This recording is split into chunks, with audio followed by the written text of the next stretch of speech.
Hello সবাই, basic tips by Suman চ্যানেলে স্বাগতম।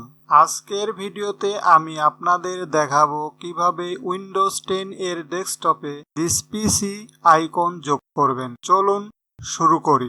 প্রথমে আপনার ডেস্কটপে রাইট ক্লিক করুন এবং পার্সোনালাইজ এ ট্যাপ করুন।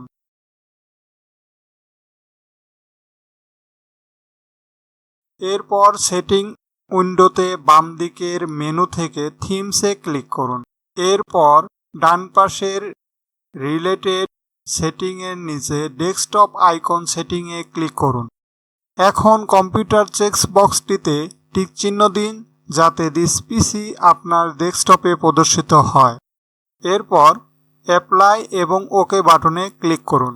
এই ছিল আজ দিস পিসি আইকন আপনার উইন্ডোজ 10 এর ডেস্কটপে যোগ করার পদ্ধতি।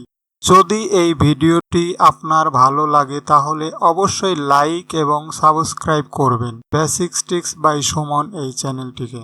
নতুন ভিডিও পাওয়ার জন্য বেল আইকনটি টিপে রাখুন। ধন্যবাদ সবাই।